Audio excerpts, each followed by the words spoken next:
এইটো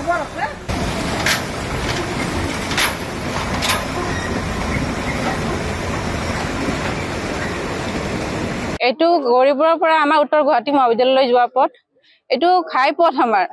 আমি ইয়াৰে গোটেইখিনি মানুহ এই ৰাস্তাটোৰে যাব লাগে। এই গাঁতবিলাক দেখা পাইছে, ডাঙৰ ডাঙৰ গাঁত।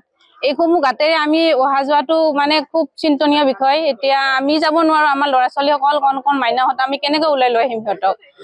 ৰাস্তাটো উন্নয়নৰ কাৰণে যিখিনি ব্যৱস্থা লাগে তেখেতসকলে কৃত্ৰিম পদ্ধতিৰে কৰে, যি উপায়েৰে কৰে কৰক, কিন্তু পানীটো ওলাই যোৱাই নহয়, গাঁতবিলাক মাৰিব লাগে সোনকালে, নহলে আমাৰ ভয়ানক পৰিস্থিতি। আমি ডিচি মহোদয়লৈ অনুৰোধ কৰিছো, গতিকে এতিয়া সোনকালে ব্যৱস্থা কৰক।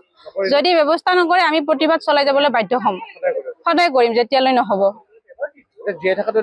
হয়, জীয়াই থকাটো মানে ডাঙৰ নহয়, চিন্তনীয় বিষয়। এতিয়া জীয়াই থাকিবলৈ ইয়াতে আমাৰ তাৰমানে বিগত বহুত দিনৰ পৰা আমি এই ৰাস্তাটো সম্পূৰ্ণ ভাঙি গৈছিলে। গতিকে ৰাস্তাটোৰ মানে মেৰামতিৰ বাবে আমি বহুতবাৰ প্ৰশাসনক জনোৱা গৈছে এই অঞ্চলৰ ফালৰ পৰা, কিন্তু কোনো ধৰণৰ সঁহাৰি তেওঁলোকৰ পৰা পোৱা নাছিলো। এতিয়া বাৰিষাৰ আৰম্ভণি হ'ল, আজি এপ্ৰিল মাহতে চাওক আমাৰ এই অৱস্থা, ৰাস্তাৰ অৱস্থা চাওক। ড্ৰেইনবিলাক ক্লিয়াৰ নাই, ড্ৰেইনবিলাক বনালে কোন কাহানিয়ে বনালে, ড্ৰেইন আজি পৰ্যন্ত ড্ৰেইন চাফা কৰা নাই। তাৰ ফলত হৈছে কি, ড্ৰেইনেদি পানীটো ওলাই যাব নোৱাৰে, গোটেই ৰাস্তাৰ পানীবোৰ, আৰু যিহেতু ব্ৰিজৰ কামো চলি আছে, গতিকে পানীবোৰ ক'তো ওলাই যাব পৰা নাই। কি কৰিছে সেইবোৰতো আমি সাধাৰণ জনতাই নাজানো। এতিয়া ৰাস্তাৰ পানী গৈ আমাৰ সকলোৰে ঘৰৰ চোতাল ভিজাই পেলাইছেগৈ। গতিকে আমি কেনেকে চলিম? আমি সাধাৰণ কাম এটাৰ কাৰণে কলেজ চকলৈ বা উভয়পুৰলৈকে ওলাই যাব লাগে, সেইখিনি আমি যাব নোৱাৰা অৱস্থা আজি। আমি এককাল পানী, ভিতৰ পিনেতে আপোনাৰ এককাল পানী, ল'ৰা ছোৱালী আছে, কিমান বয়সস্থ আমাৰ মা দেউতাহঁত আছে, বা আমিওতো ওলাবলৈ পৰা নাই। গতিকে আমি আজি প্ৰশাসনক দাবী জনাই বা তেওঁলোকৰ যাতে দৃষ্টি হেৰি কৰিবৰ কাৰণে আমি এটা প্ৰতিবাদ কাৰ্যসূচী বাধ্য হৈ ওলাই আহিলো।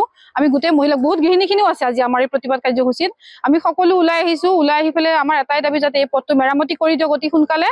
লগতে নকৰিলে এই প্ৰতিবাদ কাৰ্যসূচী আমি আকৌ আগতীয়া বা আগন্তুক দিনত আমি আকৌ সাব্যস্ত কৰিব লাগিব। হয়, গতিকে আজি ডিচি মহোদয়ে আমাক সঁহাৰি দিছে যে তেখেতে কিবা এটা ব্যৱস্থা ল'ম বুলি কৈছে। সেইবাবে আমি সাময়িকভাৱে আজি এই প্ৰতিবাদ কাৰ্যসূচী স্থগিত ৰাখিলো। কিন্তু অনাগত দিনত যদি আমাৰ সমস্যাৰ প্ৰতি সকলোৱে আওকাণ কৰে, তেতিয়া আকৌ আমি ওলাই আহিব লাগিব এইদৰে প্ৰতিবাদ কাৰ্যসূচী হাতত ল'বলৈ।